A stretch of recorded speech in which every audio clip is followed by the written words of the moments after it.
सभी उपस्थित ध्यानी मित्रों को मेरा आत्मवंदन और पीएमसी ध्यान नेपाल में आप सभी का हृदय से बहुत बहुत स्वागत है। अपने प्रिय गुरु ब्रह्म ऋषि पितामह महाअवतार बाबा जी सभी आराध्य और आध्यात्मिक गुरुओं को साष्टांग प्रणाम करते हुए हम आज का सत्र आरंभ करेंगे। और आज हमारे साथ डॉक्टर गुरपिंदर जी जुड़ी हुई हैं, जो हमें गुरु ग्रंथ साहब के ऊपर विजडम शेयर कर रहे हैं। इस कड़ी को और आगे बढ़ाते हुए आज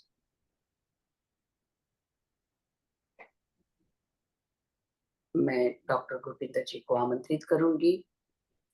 वेलकम वेलकम गुरपिंदर जी, आपका बहुत बहुत स्वागत है पूरे ग्रुप की तरफ से।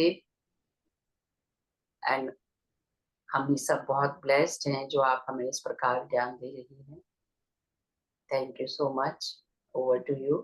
थैंक यू सभी मास्टर्स को बहुत बहुत धन्यवाद इस महान गाथा को सुनने के लिए श्रद्धा पूर्वक, और अपने गुरुओं को नमन करते हुए उस सर्वोच्च परमात्मा को, उस निराकार को याद करते हुए जिसकी ज्योत हम सब में व्यापक है, मैं सबको नमन करती हूँ। दोस्तों, हमारी जो चल रही थी श्रृंखला, तो सिख इतिहास के बारे में जाना हमने, और फिर ये जो दिसंबर में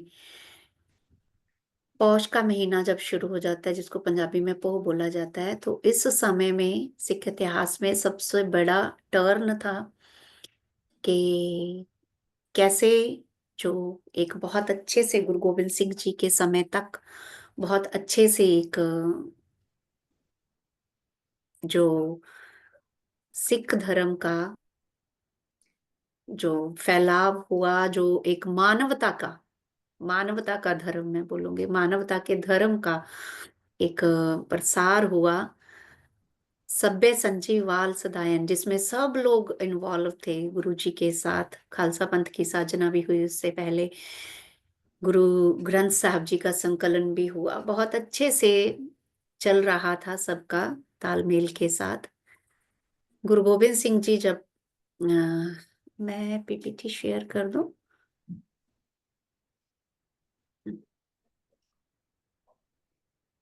पीपीटी शेयर करनी थी मुझे, एक ही पिक्चर जहाँ आपको सेंड कर देती हूँ, आप शेयर कर देना नहीं, पीपीटी। कर दीजिए आप। ओके आप करिए, मुझे जी फिर बना देना बाद में। जी जी। तो दोस्तों, ये हम बात करते हैं इसका थोड़ा सा, जो भी इसको शहीदी दिवस या शहीदी साका या इस उसको मनाया भी जाता है, याद किया जाता है उस महान घटना के उसमें। तो गुरु जी जब अनंतपुर में रह रहे थे, तो गुरु जी का जैसे खालसा पंथ की साजना भी हो गई थी, और धीरे धीरे जैसे सिखलाई देनी सबको, सेना तैयार करनी, सिंहों को हर तरह से, जैसे संत सिपाही बोला जाता था गुरु गोविंद सिंह जी को, कि वो अपना जैसे पोइट्री का भी था उनका, वो भी सारा करते थे। और सबको एक, जैसे गुरु हरगोविंद सिंह के टाइम से पीरी पीरी की तलवार का जो धारण मैंने बताया भी था कि वो हो गया था, कि अगर कोई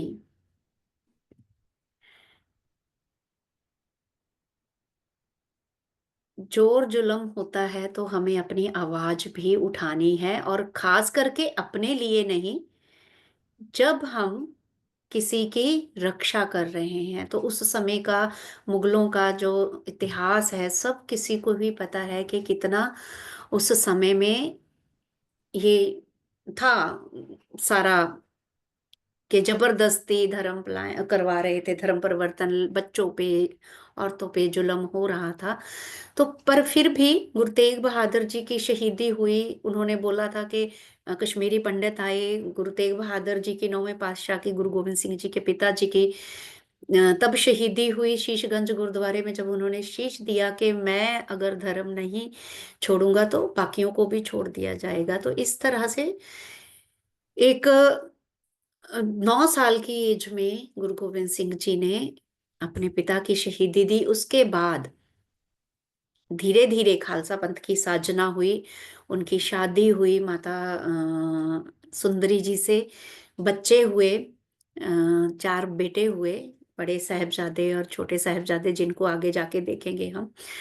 तो इस तरह से आनंदपुर में रह रहे थे। लेकिन गुरु जी का जैसे होता था कि पूरा हर समय एक, क्योंकि भक्ति वाला माहौल भी रहता था वहाँ, परमात्मा की चर्चा भी होती थी और शास्त्र विद्या भी होती थी। तो सबसे पहले मुगलों को तो ठीक था, इतना वो कर गए थे एडजस्ट गुरु तेग बहादुर जी की शहीदी के बाद, मतलब इतना वो नहीं हो रहा था।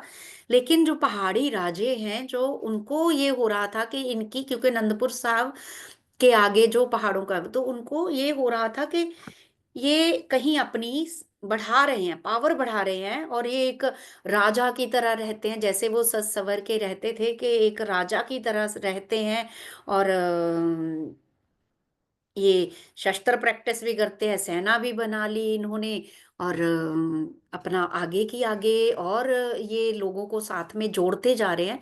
तो इस वजह से उन्होंने ये इस चीज की, मतलब जिसको बोलते हैं ना, खार खानी शुरू कर दी, और औरंगजेब को जाके ये बोला कि ये तो अब आगे की आगे सेना बना के आसपास जगह नगर बसाते जा रहे हैं, किले बना लिए, और ये आपके लिए आगे जाके चैलेंज होगा, तो आप इनको हराने में हमारी मदद करो। तो छोटी मोटी लड़ाइयां तो जितनी मुगलों ने और पहाड़ी राजों ने बहुत सारे युद्ध लड़े फ्रेंड्स, उनमें उन सब की हार होती थी, क्योंकि खालसा पंथ की जो सेना बनाई थी गुरुजी ने, वो किसी तरह, वो पूरी तरह प्योरिटी पे थी कि योद्धा सेना, किसी तरह भी उनको, जैसे बोलते हैं कि दुनिया में रहते हुए भी वो पूरी तरह प्योरिटी से रह रहे थे स्पिरिचुअली, और अपनी उसके साथ। तो इस तरह से उनको हराना भी मुश्किल था, जिसको बोलते हैं ईमान के पक्के, ईमानदारी, गुरु के रास्ते पे, परमात्मा के रास्ते पे चलते हुए वो लोग। तो इसीलिए मशहूर भी था कि थोड़े थोड़े मुट्ठी भर सिंह थे जो मुगलों की बड़ी बड़ी फौजों को हरा देते थे पहाड़ी राजों के साथ। तो ऐसे करते करते उन्होंने देखा कि ये छोटी मोटी लड़ाइयां तो हम लड़ते हैं, छोटी मोटी लड़ाइयां लड़ते हैं और हम हार जाते हैं। तो पहाड़ी राजों ने और मुगल जो है औरंगजेब, उन्होंने क्या किया कि अभी हमें एक किलाबंदी की तरह इनका घेराव करना पड़ेगा, पूरी तरह से घेराव करना पड़ेगा। तो 1704 में उन्होंने आनंदपुर साहब के किले को घेर लिया, क्योंकि अंदर रहती थी सारी फौज, सिंह जितने भी थे, सब जान पहचान में सब अंदर थे, सारी तैयारियां। तो उनको लगा कि ऐसे टाइम निकल जाएगा, धीरे धीरे मुगल और पहाड़ी राजों ने जो घेरा डाला हुआ है वो छूट जाएगा। लेकिन वो लोग 8 महीनों तक जब घेराबंदी चलती रही, तो अंदर राशन पानी वो होना खत्म हो गया, सरवाइव करना मुश्किल हो गया। गुरु गोविंद सिंह जी के साथ उनके अपना परिवार तो था, बट जो लोग उनके साथ अटैच थे, उन लोगों की भी चिंता हो रही थी कि अब धीरे धीरे खाना पीना सब खत्म हो रहा है। तो मुगलों ने और राजाओं ने उनको बोला कि आप आनंदपुर खाली करके यहाँ से चले जाओ, हमारी बाउंड्री से, हम आपको कुछ नहीं करेंगे। तो गुरुजी को पता तो था, जानी जान थे वो कि ये धोखा दे रहे हैं। तो एक रात उन्होंने कहा, सबने बोला कि गुरुजी आप उनकी बात मत मानो, हमें पता है कि मुगलों पे कभी विश्वास नहीं किया जा सकता। बट फिर भी उन्होंने क्या किया कि अंदर से जो भी सामान था, जो इतने 8 महीनों में जो भी कैजुअलिटीज हुई थी या जो भी टूट फूट थी, कबाड़ था, वो सारा भर के बाहर भेज दिया, और ऐलान कर दिया कि हम निकल रहे हैं। जैसे ही वो लोग निकले, और उन्होंने मुगलों ने और पहाड़ी राजों ने उन पे हमला कर दिया, यानी कि धोखा देके। तो तब सबको समझ आ गया कि इन पे विश्वास नहीं कर सकते, पर किले में रहना भी अब जान के लिए था कि कैसे हम सरवाइव करेंगे अंदर। तो रात को जो फिर डिसीजन ये हुआ कि हम रात में 6 पौ की रात आ रही थी, 6 पौच की, कि उस दिन, उस रात को जब दिन में ये हुआ कि धोखा हो गया, उसी रात को तैयारी तो सबकी थी। तो रात के समय में उन्होंने चुपचाप, गुरु गोविंद सिंह जी ने जितने भी सिंह थे सब जो संगत थी उनके साथ रात को किला छोड़ दिया। और किला छोड़ते हुए जब वो सरसा नदी पार कर रहे थे, वो किला पार किया उन्होंने, क्रॉस किया। तो किला क्रॉस करके जब निकल रहे थे वहाँ पे, तो रास्ते में सरसा नदी आई। उन्होंने चमकौर की तरफ, जहाँ पे आज चमकौर साहिब का गुरुद्वारा बना हुआ है, तो एक चमकौर साहिब में भी किला था, चमकौर जगह का नाम है। तो वहाँ पे वो लोग पहुँचे, वहाँ पे पहुँचे तो वहाँ पे जाके उस जब चमकौर साहिब की तरफ जा रहे थे आनंदपुर साहिब से, तो सरसा नदी पार करनी थी। बहुत ज़्यादा बहाव था उस नदी का। उस बहाव में बहुत सारे जो सिंह थे, वो बह गए, बहुत सारी कैजुअलिटीज़ हुई, गुरु साहिब का परिवार बिछड़ गया। बड़े साहिबजादों के साथ गुरु गोबिंद सिंह जी चमकौर की गढ़ी में पहुँच गए। माता गुजरी, दोनों छोटे साहिबजादे, यानी कि गुरु गोबिंद सिंह जी के दोनों छोटे बेटे, वो जाके गंगू के साथ वो भी बिछड़ गए। पर तय हुआ था कि जो भी यहाँ अगर सरसा नदी में के बहाव में अगर अलग होंगे तो हम रोपड़ में जाके मिलेंगे। तो माता भी अपने बच्चों को, जो छोटे बच्चे थे दोनों, उनको पोतों को लेके और गंगू के साथ नदी के किनारे किनारे चल रहे थे। तो यहाँ से दो पैरेलल कहानियां चलती हैं। तो जब बड़े साहबजादों के साथ गुरु गोबिंद सिंह जी पहुंचे, यहाँ पे लड़ाई में नदी पार करते अलग-अलग हो गया, परिवार बँट गया। तो जब चमकौर की गढ़ी में पहुँचे, तो चमकौर में जाके जो पहली लड़ाई हुई, वहाँ पे बड़े साहबजादे जो थे, वो पहले आए, मुगलों के साथ युद्ध किया और शहीदी को प्राप्त हो गए। गुरु गोबिंद सिंह जी ऊपर किले से, गढ़ी से देख रहे थे और वो जयकारे बुला रहे थे, पूरी तरह जोश के साथ। और उनका छोटा बेटा भी साथ में खड़ा था। जब बड़े भाई की शहीदी हो गई, तो छोटा बेटा जो 14 साल का था, उसने भी पिता के आशीर्वाद लिया और युद्ध में उतर गया, और वो भी इस तरह से वीर गति को प्राप्त हो गए। दोनों बड़े साहबजादे, 3 प्यारे, 34 सिंह, इतना इतिहास में वेरवा है। वो लोग इस चमकौर की लड़ाई में वीर गति को पा गए। और इस समय में गुरु गोबिंद सिंह जी ने फिर मैदान में जाने का निश्चय किया, लेकिन सिंहों ने बोला कि गुरुजी, आपकी जो है जीवन, वो खालसा पंथ के लिए, सिखों के लिए ये बहुत कीमती है, आपकी अगुवाई की अभी जरूरत है हमें, तो आपको यहाँ से जाना पड़ेगा। तो गुरु गोबिंद सिंह जी पहले तो मान नहीं रहे थे, बट जैसे कि हमने बताया कि आता है शब्द, गुरु आपे गुरु गोबिंद सिंह आपे गुरु चेला, तो उन्होंने 5 प्यारों से अमृत छक के उनका चेला भी बने थे वो। उनको गुरु भी माना था। तो वो गुरु के रूप में जब 5 प्यारों ने हुक्म दिया कि आपको किला छोड़ के जाना पड़ेगा, तो इसलिए गुरु गोबिंद सिंह जी वहां से निकल गए। और जाते-जाते रास्ते में एक जगह थी, जहाँ पे वो उनके जो बहुत ही सिक्खी सिदक वाली बीबी रहती थी, बीबी शरण कौर, और जिनको बीबी हरशरण कौर भी बोलते थे, उनके पति सेना में साथ में थे।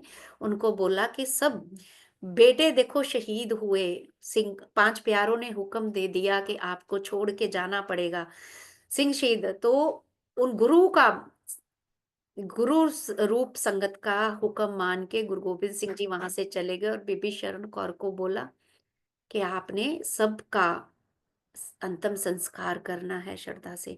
तो वो भी गुरु की बेटी बाबा अजीत सिंह, जोरावर सिंह, जुझार सिंह, और जो प्यारे, 3 प्यारे थे, बाकी सिंह थे जिसमें उनका पति भी था, सबका संस्कार उन्होंने किया। रात को चोरी छुपे निकले, और जैसे जैसे उनको धीरे धीरे से पता चलता गया, शरीर पहचानती गई, धड़ कटे हुए थे, कड़े और कछहरे से जो गुरुजी ने 5 ककार दिए थे, उनसे उसने, जो सिंघनी थी, उसने पहचान करी शरीरों की, और उनको इकट्ठा करके दाह संस्कार किया। तो आग की लपटें देख के, क्योंकि तब तक मुगलों ने अनाउंस कर दिया था कि इनके जो सिंह हैं, गुरु गोबिंद सिंह के सिंह, इनका संस्कार कोई नहीं करेगा।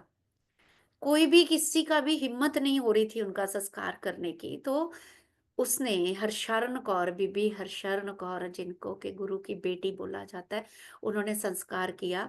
कथा आती है कि उन्होंने भी जब मुगलों को पता लगा, उनका शरीर इतना घायल कर दिया उन्होंने, और उसी में उसी आग में ही उनको डाल दिया। इस तरह से वो गुरु की बेटी ने सबको सम्मान पूर्वक, जितने भी शहीदियां हुई थी, पहली जो लड़ाई हुई चमकौर की, बड़े 2 साहिबजादों के साथ उनको दाह संस्कार किया श्रद्धा से। और यहाँ पे साथ के साथ ही दूसरी तरफ जब माता गुजरी चल पड़े थे, गंगू ब्राह्मण जो था, जो रसोइया था, जो लंगर में सेवा करता था, वो छोटे साहिबजादों के साथ माँ को लेके, क्योंकि तय हुआ था कि सबने रोपड़ में मिलना है, तो वो सरसा नदी के किनारे किनारे चल रहे थे कि उनको पता था कि किनारे किनारे जाएंगे तो एक जगह पहुंच जाएंगे हम। तो रास्ते में रात हो गई, पहली रात उन्होंने एक था मल्लाह था, कुम्मा मुश्की जिसको बोला जाता है, उसके नाम से अभी गुरुद्वारा भी है दोस्तों वहां पे। पहली रात वहां रुकी, तब तक गंगू ठीक था, लेकिन कुम्मा मुश्की से जब निकलने लगे तो माँ ने उनको कुछ सोने की मोहरें दी, भेंट स्वरूप। तो गंगू के मन में आ गया कि इनके पास तो सोना है, मैं इनको, और ऊपर से इनाम भी रखा हुआ था मुगलों ने कि जो गुरु साहब के परिवार को पकड़ाएगा, सिरों शीशों की कीमत रखी हुई थी, जो लेके आएगा उनको इनाम मिलेगा। और माता के जो माँ के पास एक जने ने रास्ते में रोटी खिलाई, माँ के पास कंगन थे, वो उनको दे दिए। तो गंगू को तो और भी हो गया कि इनके पास तो कितना खजाना है, मैं क्यों ना ले लूं ये।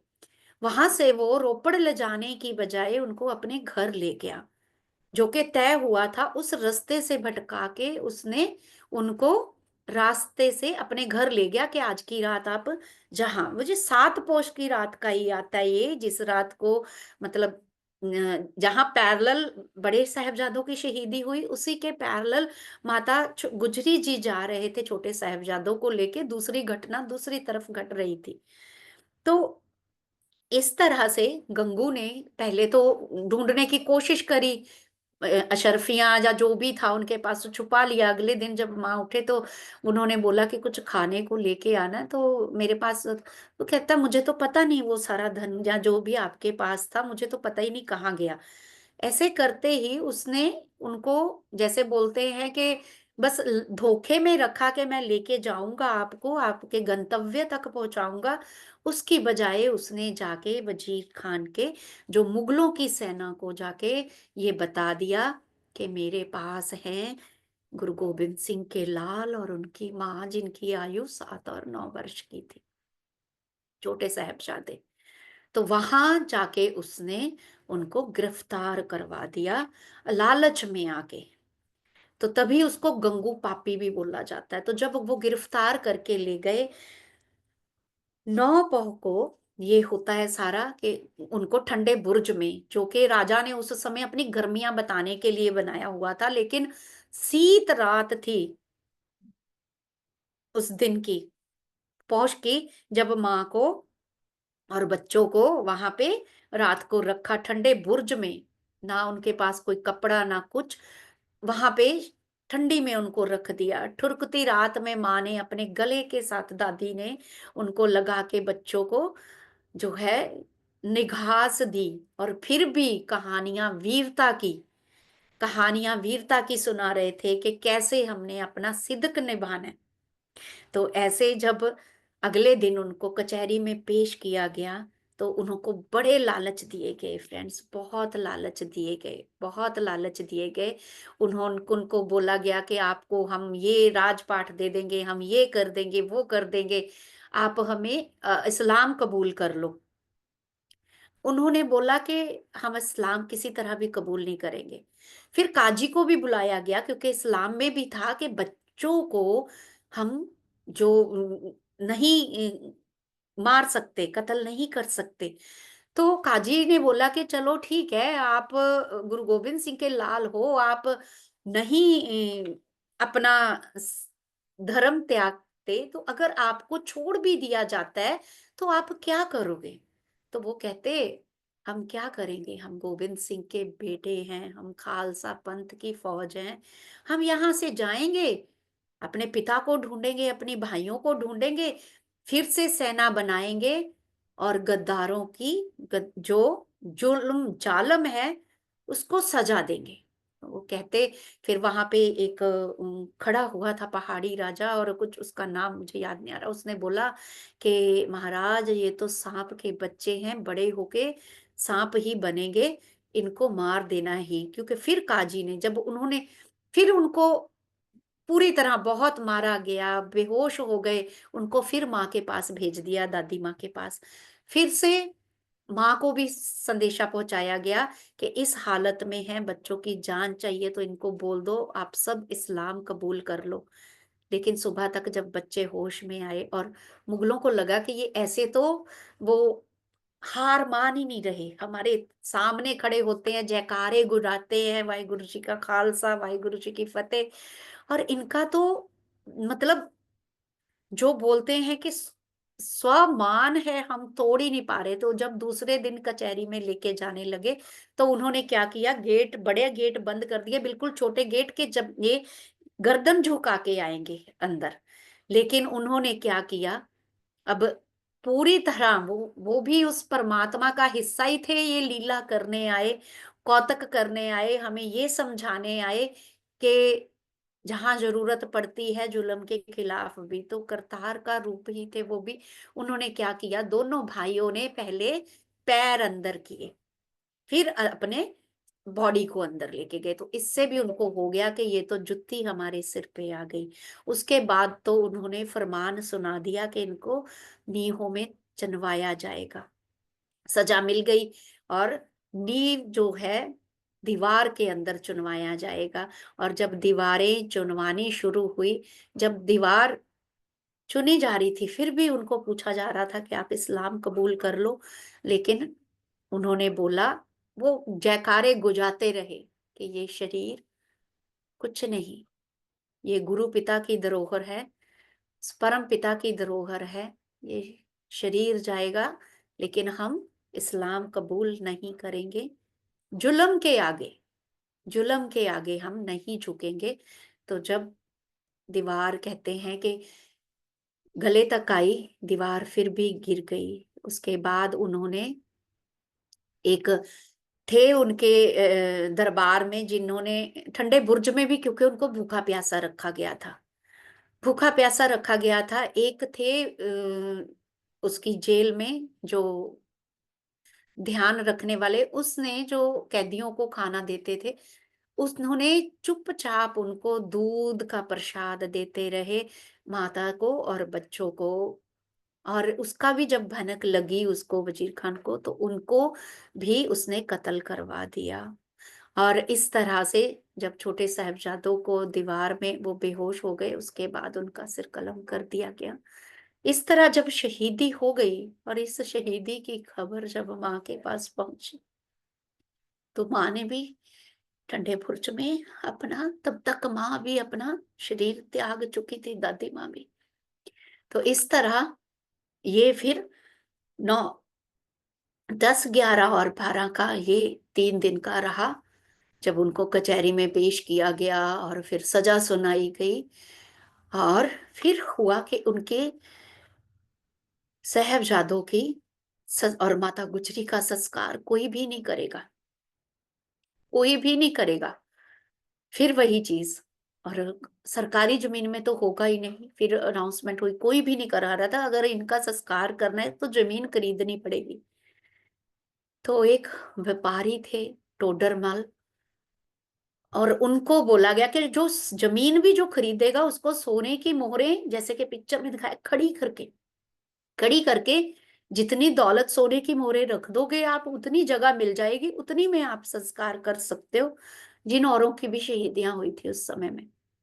तो टोडरमल ने अपना सब कुछ जहाँ पे उसकी आज भी है बोलते हैं कि सरहंद में जहाज हवेली है, बहुत बड़ा वो था। उसने अपनी सारी पूँजी लगा के मोहरें वहाँ पे बिछाई खड़े होके और ये इतिहास में बताया जाता है कि 78,000 सोने के सिक्के थे और आज तक की दुनिया की सबसे महंगी ज़मीन थी जो खरीदी गई थी, साहिबजादों का और माता का संस्कार करने के लिए। इस तरह उनके नाम से भी जो गुरु के उस समय में उस उनका भी यादगार बना हुआ है वहाँ पे। पूरा सरहंद, फ़तेहगढ़ इन सब एरिया में चमकौर साहब, आनंदपुर साहब, ये सब जगह ऐतिहासिक गुरुद्वारे बने हुए हैं। यहाँ यादें और वो दास्तान अभी भी अगर हम जाएँगे तो हवा में, मिट्टी में अभी भी इस समय महसूस होती है। ठंडे रातों में लोग जाते हैं वहाँ उन गुरुद्वारों में। पूरी रात वैसे ही बिताते हैं कि जैसे माँ ने और बच्चों ने वहाँ ठंडी रातें बिताई थी और पूरी श्रद्धा से, भाव से ये मनाया जाता है क्योंकि उत्सव की तरह भी मनाया जाता है कि मरने को उत्सव बना गए ये सब लोग। शादियाँ होनी थी, वो मौत को ब्याह गए। इस तरह से 14 पोष को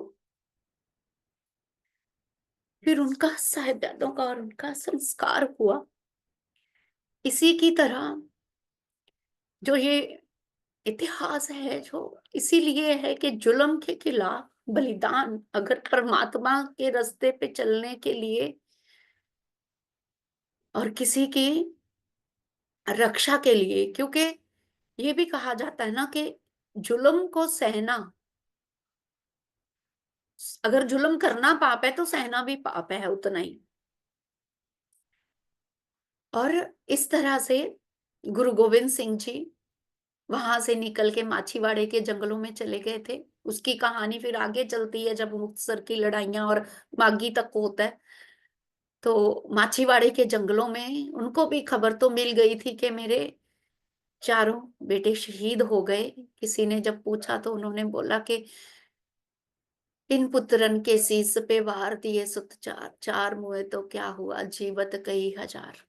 और माछीवाड़े के जंगलों में लेटे लेटे ही उन्होंने देखो, उनको ये नहीं याद आ रहा था कि मेरा परिवार उनको, क्योंकि स्वरूप थे, लीला रचने आए थे, लीला रची गई। जब किले में भी बच्चों को शहीद होते और वो करते देख रहे थे, उनकी आंख से एक आंसू नहीं आया और सिर्फ जयकारे गूंज रहे थे।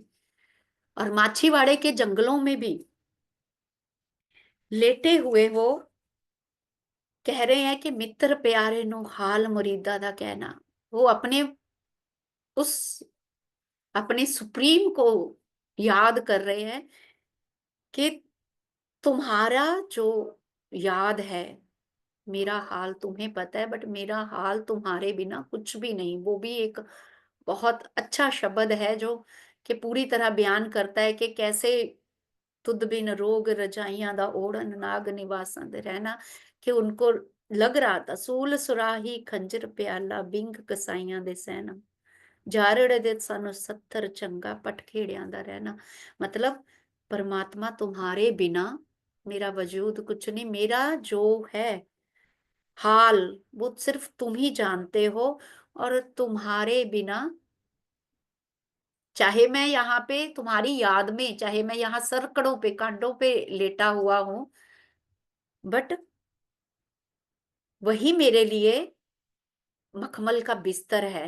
तुम्हारी याद के बिना, तुम्हें सिमरन किए बिना मेरी जिंदगी नागों के साथ रहने की तरह है। तो इतनी बड़ी सब करके उन्होंने बिल्कुल अपने सहज स्वरूप में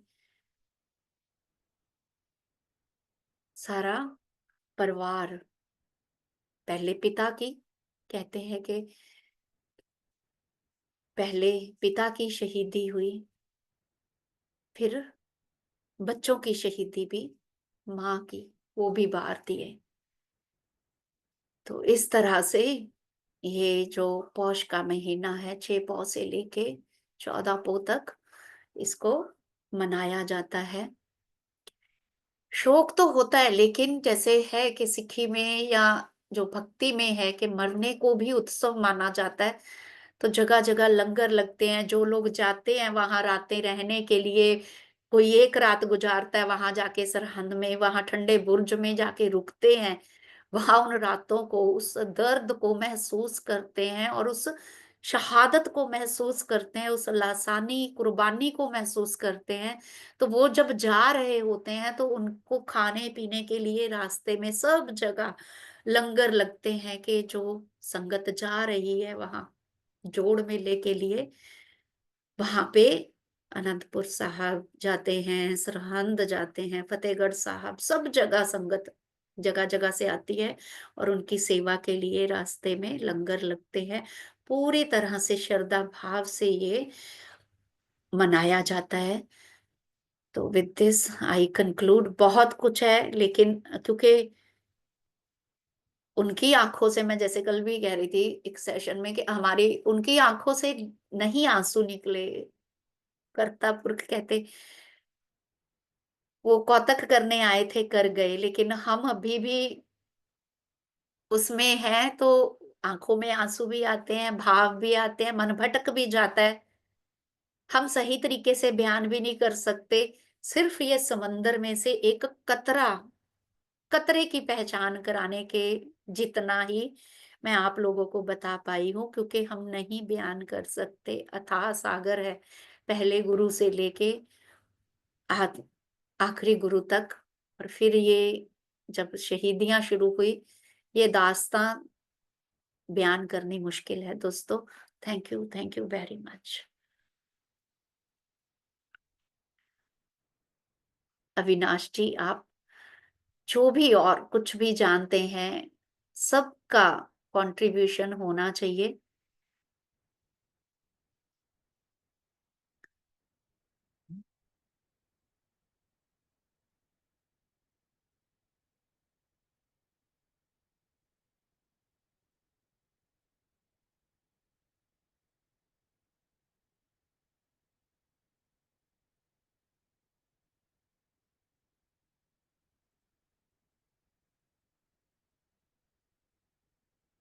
आपको मैंने होस्ट बना दिया दीदी।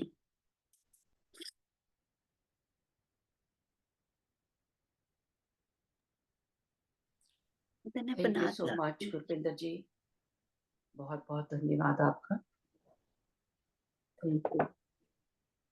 अब हम ध्यान करेंगे।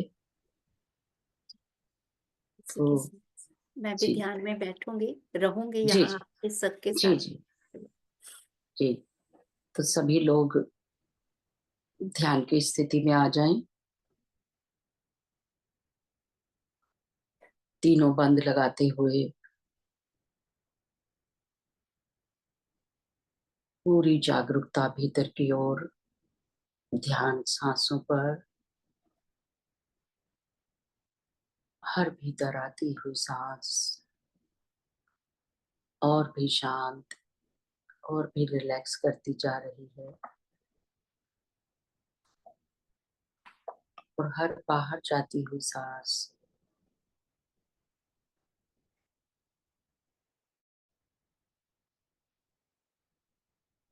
हर प्रकार की निगेटिविटी बाहर ले जा रही है।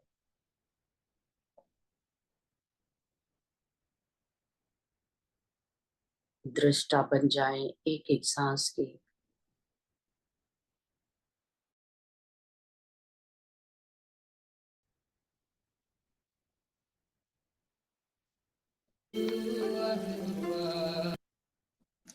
एकाकार हो जाएं सांसों के साथ।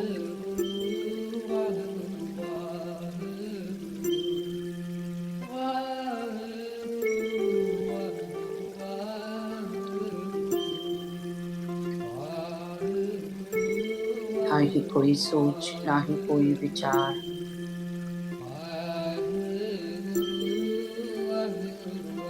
सच्चे मन से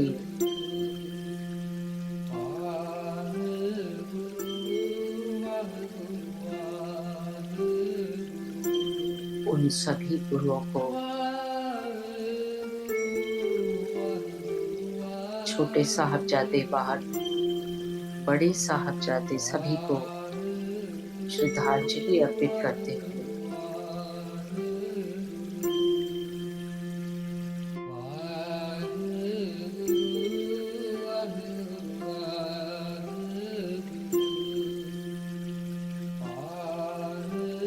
गहरे ध्यान में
आखिरी 2 मिनट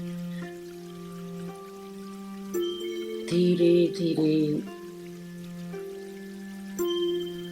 ध्यान से बाहर आने का प्रयास करेंगे।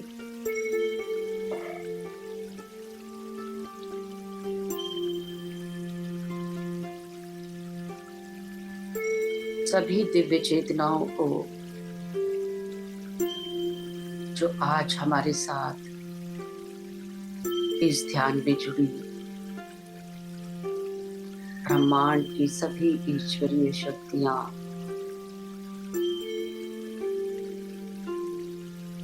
सभी एस्ट्रल मास्टर्स, एंजल्स, आर्कएंजल्स, सभी को हृदय से कोटि कोटि धन्यवाद, धन्यवाद, धन्यवाद, साष्टांग प्रणाम।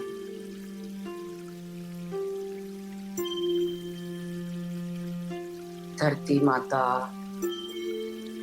प्रकृति माता और पांचों तत्वों को धन्यवाद, धन्यवाद, धन्यवाद। माता पिता का धन्यवाद करें,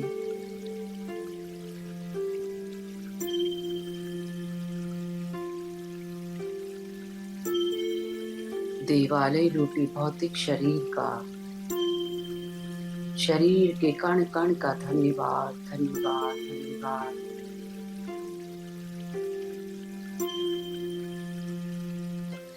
गुरपिंदर जी और सभी ध्यानी मित्रों का हृदय से आभार।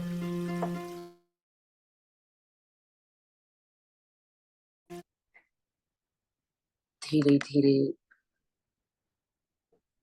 अपने भौतिक शरीर को अनुभव करें।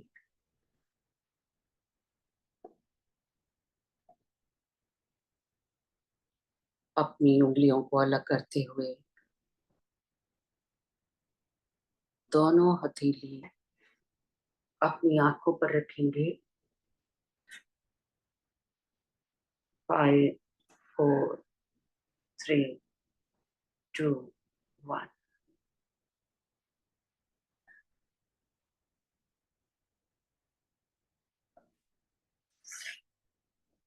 सभी ऊर्जा अनुभव करते हुए अपने शरीर पर हथेलियों को रख करें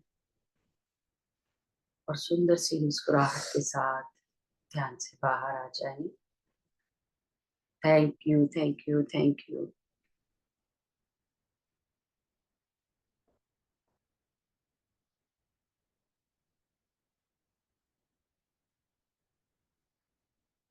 thank you Gurpinder ji.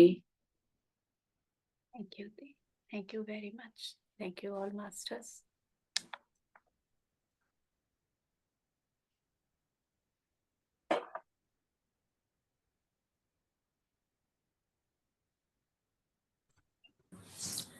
Thank you very much, Gurvinder ji.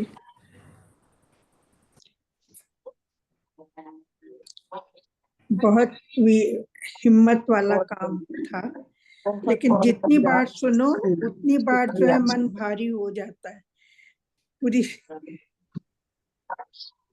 Thank you ji, thank you ji, thank you. बहुत सुंदर, बहुत अच्छा लगा।